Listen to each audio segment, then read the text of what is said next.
We're here at the Pasadena Book Fair. It's February 2014, and the book fair is sponsored by the Southern California chapter of ABAA. And our next interview is with Charles Kutcher of Kaaterskill. Is that the correct? That's the correct pronunciation. Kaaterskill Books. And I'm going to ask you, like I ask everybody else, tell us something about your background, your family, your siblings, where you went to school, did you go to college or not, do you have any degrees, and give us a little biography. Okay. I grew up in Brooklyn. My father was a house painter. My mother was a housemaker until we were probably in school, and she could leave us alone. I had one brother, and went to the public schools. Went on to, my brother and I were both interested in the sciences, so he went to City College, I went to Brooklyn Polytech, then I went to City College. He ended up as a physicist, and then went on to work at Sloan Kettering in their medical physics department, and now he's a professor of medical ethics and history of science at Binghamton University. In upstate New York? In upstate New York, correct. I went to City College, I got a degree in philosophy, I went to Columbia, and then off to the University of Pennsylvania, where I did graduate work in English. And I went to work. What did you do after you got out of school? Yeah, I taught for about 6 years at Rutgers University, but it wasn't all that much for me. And I went on to, I started a small business. Eventually I got an MBA, I went back to school, got an MBA, went to work in finance for about 10 or 12 years, management consulting and finance, and as usual, got bored with that. I started writing, got a novel published, and didn't like that either. The publishing business is worse than being a bookseller, definitely. if right. that's possible. Yeah, I know. And but my wife had worked for Borders Books when it was still owned by the Borders brothers, and it was being in the process taken over by, I think it was Kmart at that point, you know, and she was interested in doing a bookstore, having a bookstore. She liked that, and but she was still working, so I said, I'll investigate it, you know. And so that's how I kind of got into the business slowly, and then after a couple of years we realized we didn't really want to have a bookstore, that things were not going that way, and the idea was to really be in more of the rare book business. And she went on to do something else. She runs an arboretum, and I kind of inherited the business and took it in the direction of Americana, and that's how I got into the business. Who were some of the people who influenced you when you first started in the trade? I would mentored? Yeah, I would say the strongest direct influence was probably David Lesser. He was my sponsor, and he was extremely supportive. And also I was very influenced by the way he did his catalogs and cataloged his books. Yeah. And there were two people who influenced me that way. The other was Ken Carmiel, who was very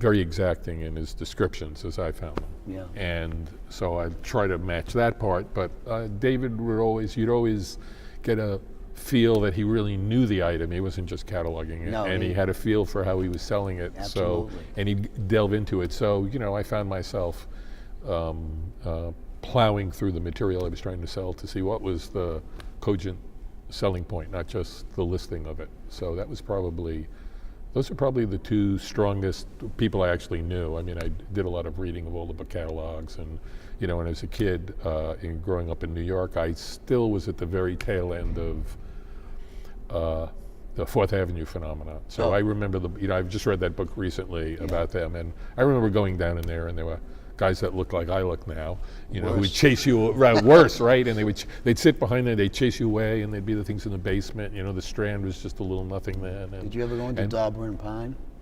I couldn't tell you, but I do remember I was talking to someone the other day about when I was in the sciences. I still was very kind of focused literarily, and so I used to hunt the bookstores around J Street. And I remember buying. I'd gone into this bookstore and they had a set of Dickens that was ridiculously inexpensive, and I've always been a great Dickens fan, so I bought them, and I went to the counter, and the guy was, you don't see this anymore, he was up really high. Yeah. Like the fishmonger used to be like that Yeah. too, make sure you weren't Looking stealing the down smelts on or you. stuff. Yeah, So he was yeah, up there right. looking down, and the radio was on, and it was November or whatever, 1963, and it said John F. Kennedy, President was shot. Right. Right, and I had my 2 bags of books, and I just, What are you going to do? right. So I never got rid of those, even though they're now just they're terrible paper. They're all falling apart, but So I was lucky to remember that part of the book trade. But Do you have a presence on the web? Do you have material on the internet? And if so, what services and about how many items? We are on the web. We have our own website. We're on, I'd say the major services. We're on Advanced Book Exchange, A-Books. We're on the ABAA site, which I encourage all members to be members of. I agree. Yeah. We were early participants in a website called Tom Folio. Yeah, as I an remember that. alternative. I think we were share owners of that. And we're on, I think, Biblio and maybe Antique Book, a couple, and probably a Libris. And so those are the sites. We probably have about 9,000 items online. That's a lot. Yeah, and when we're always winnowing, and I'm at the point now that I'd like to get them down to about half that number. But in the specialties, like we do Latin America and we do Americana, so if there are inexpensive items that come up in Latin America and also Asia, we get a lot of reprints and things like that, and they're there.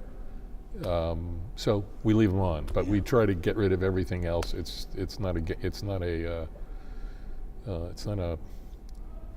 game for a bookseller to try to just sell really inexpensive. It costs us more. We always tell people it costs us probably more to sell a $25 or $30 book than to. Well, that's the way it is. Truth these Right. days. What I was going to ask you is, what percentage of your business would you say is done through your catalog, through the internet, through book fairs, etc.? Just off the top of your head. Yeah. I would say probably about almost a third, and a third. I'd say we do about a third through maybe a little less through the catalogs. We just never get around to issuing. I'm lucky if I can get 2 out in a year. Really? Right, and because it's basically just me and an assistant. And then we do about a third at the fairs, and usually a third come in through online. The better material goes at the fairs. So that's kind of the breakdown, which is always what when we started and we weren't really thinking about fairs.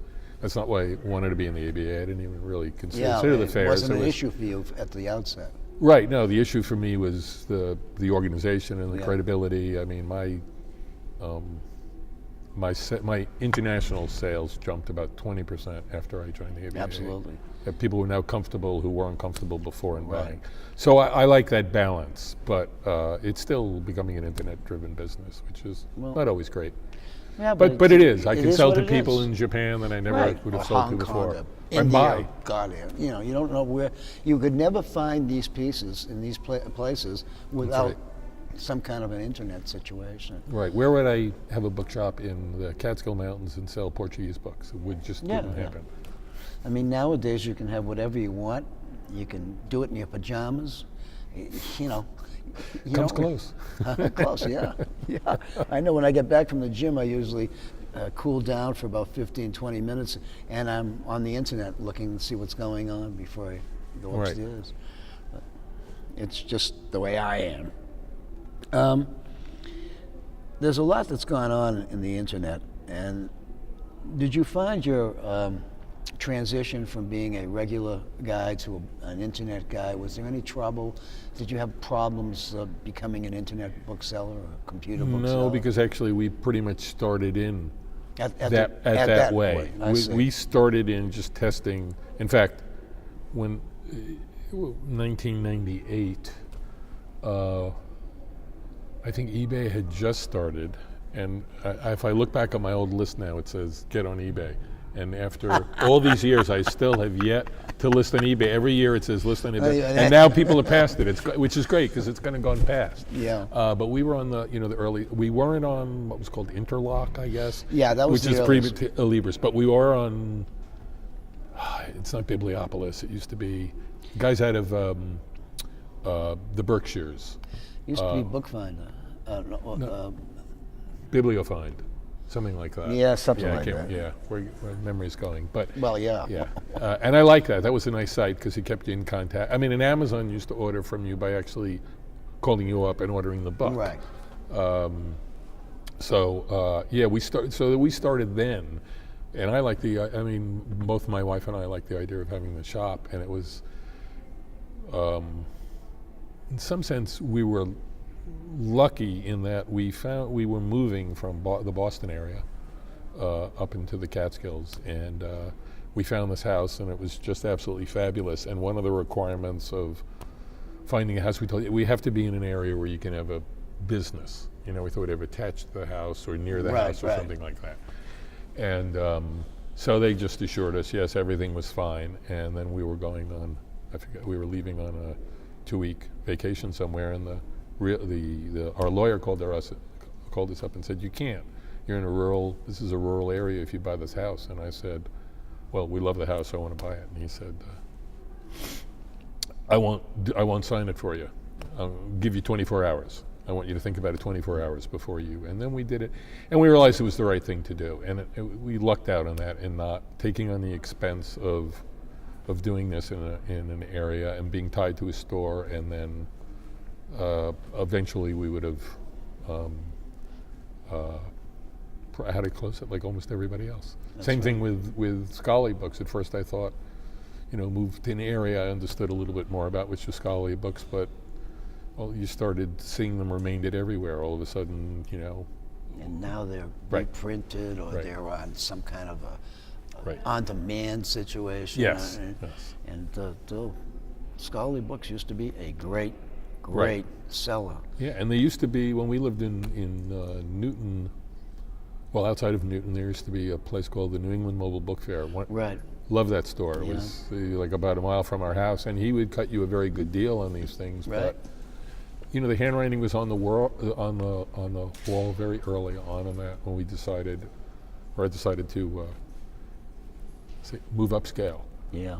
Yeah. Not very far, but just Continually, gradually just- go right. up. Go up the ladder right. till you find the right rung to sit at. Yes, that's right. And the new things you learn, so. And there's a lot of people who aspire to go to the top of the ladder, but I think you can carve out a decent living and a decent reputation by being somewhere over the 50 percentile. Just be a bookseller, be yourself. Right. What do you see as some of the challenges we face as antiquarian booksellers moving into the future? Well, I consider myself such a newbie at I come to these fairs, and it's hard for me to say that. I come to these fairs and I feel like I'm a first grader at a seminar at Oxford. I really do. I look at, and I'm not trying to be falsely modest, but I really feel completely overwhelmed by some of the stuff I see. So I don't know how well I can answer that. I don't think I really have You don't have an answer. I look at my kids. They read, but they read online. I have a friend who's deeply in love with books, and we read. We exchange stuff a lot of. But he's into. He doesn't want to touch a physical book anymore. It bothers him to now read with a physical book. He reads off an electronic device. So, I don't know. I think it's going to be, it's going to get more and more rarefied. It's not going to, for a while, vinyl came back, and vinyl's for the record is a big thing. But it's always going to be a very niche market, and I think it means, and I've taken. It's not my idea. It's I just see what's around me. The industry, the books. It seemed to be moving more and more towards visual items. I look at the fairs and I find the same thing. Visual. Me too. I see the same thing as you do. Okay. And I like it because I'm learning new things from it. I never did ephemera. I looked at 2 of Ian Bradmer's catalogs and I said, man, this guy really knows how to put together an ephemera. Yeah. So I learned a lot from just reading his stuff. Else, right. Yeah. But I think so there's that, and then everybody, because the internet is making everybody try to find things that are unique, right? So it's not so easy to find a manuscript anymore without 30 people bidding on it. But also, that's the way a lot of the major intellectual movements are going. They want to know about what people wrote in diaries and things like that. Sure. So that plays into it. So I see it kind of moving. I mean, I see it moving in that direction, but the general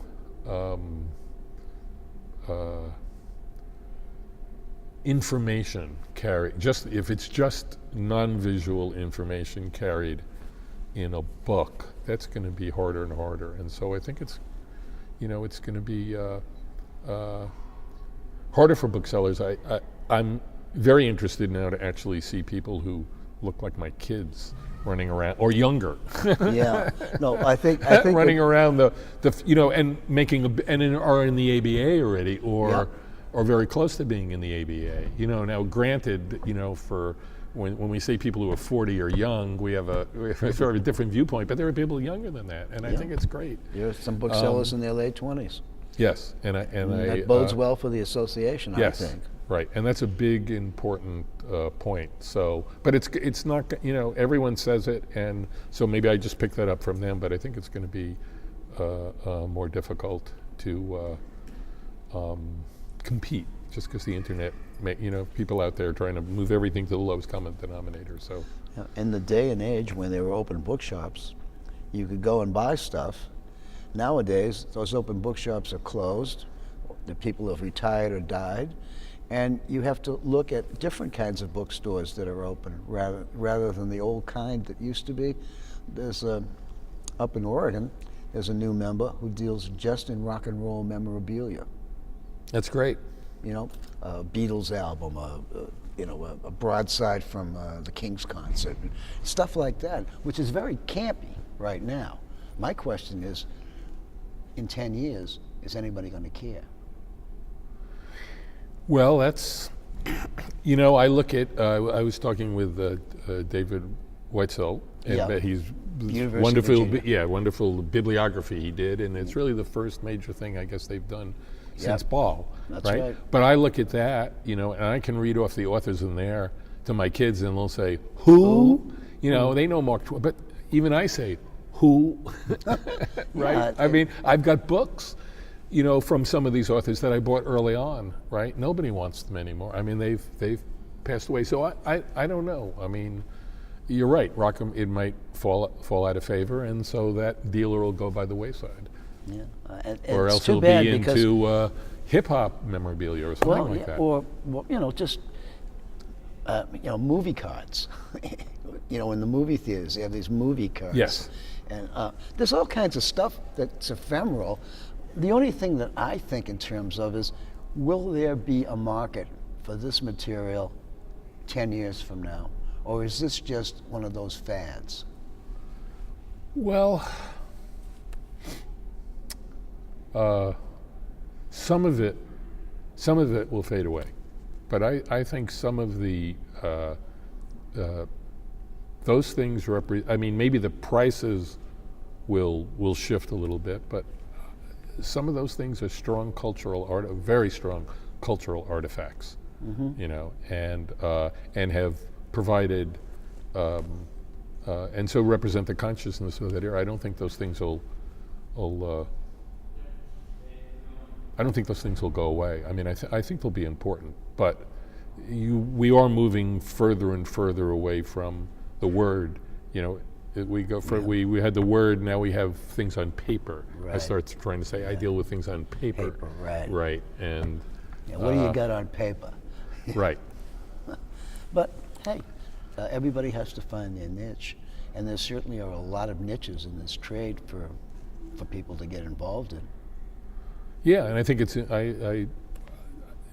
yes, but there's so much stuff out there. You know, I like Americana, and I like Latin America. Well, Latin America is a good example. I was talking with some of the other dealers here who deal with it, but mostly in Mexican stuff, and we're all talking about the fact that when you get down to about Panama and Colombia, it's the buying stops. Yeah. Right? The institutions down there are not buying. There aren't that many. We're not the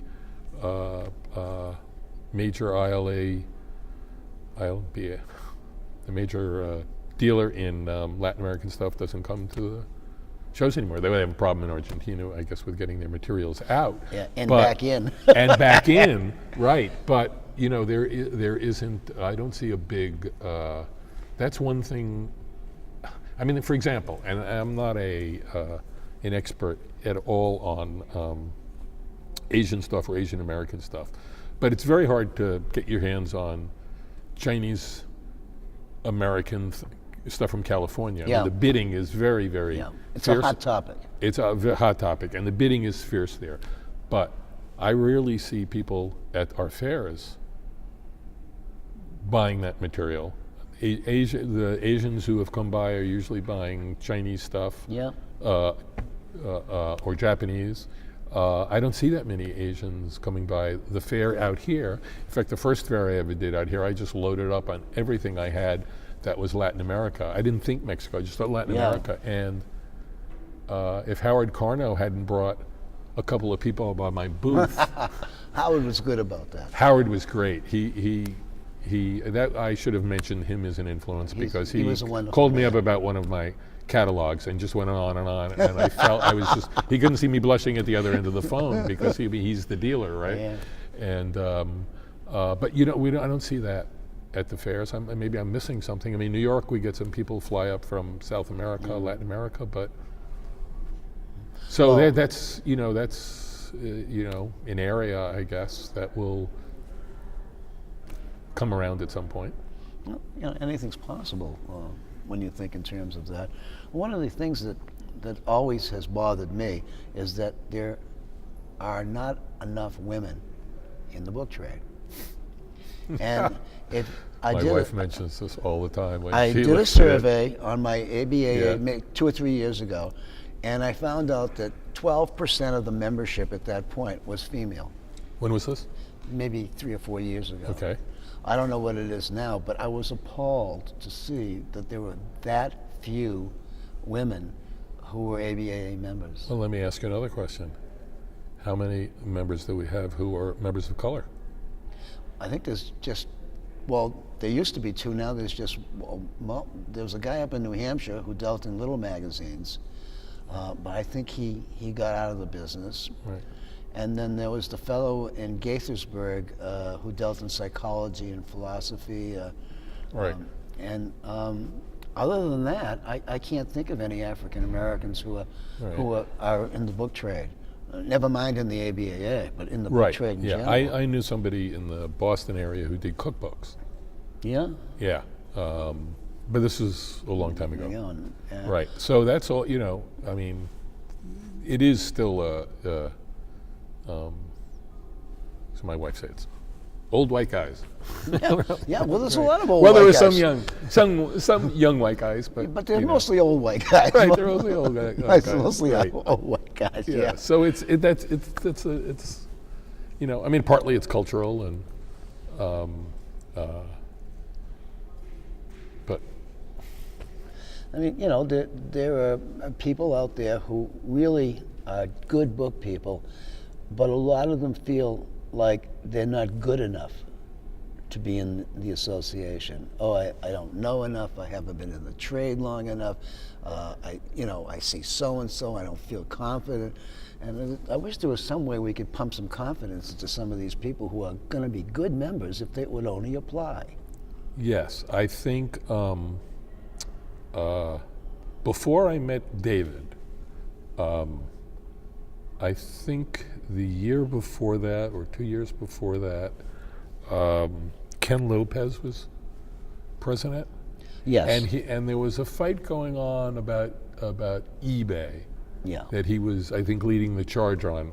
There was that big thing. And I had written, I didn't really know, I had sold to a few ABA members, but I really didn't know anybody.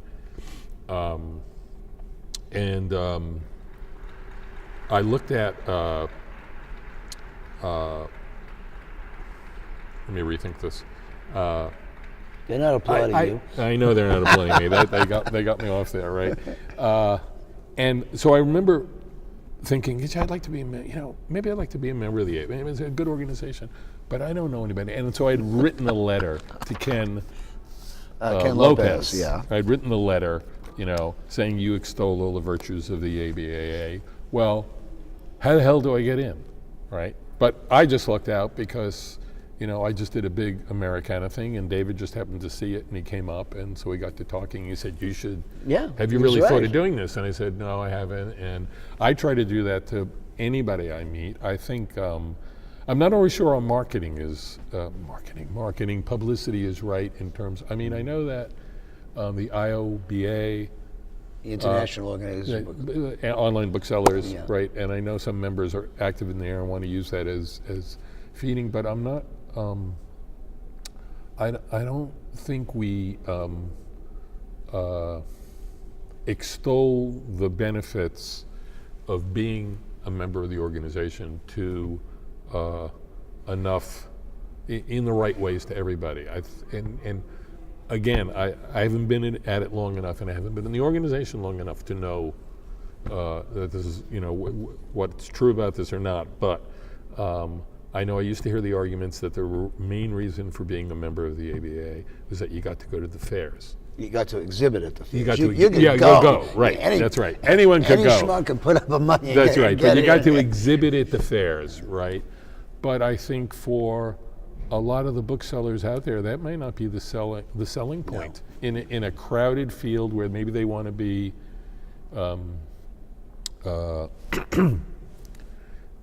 maybe they don't want to sell at fairs, but there are so many other benefits, to being a member, right? But I've heard people say, why should I pay $600 or whatever, or a membership? It's $675 a year, but it's a huge number of benefits to being in the organization. I agree. Right. I agree.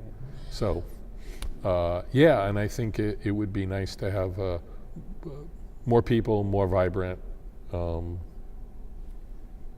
Group would be great. And this is a good point to say thank you. We're at the end of our time, believe it or not.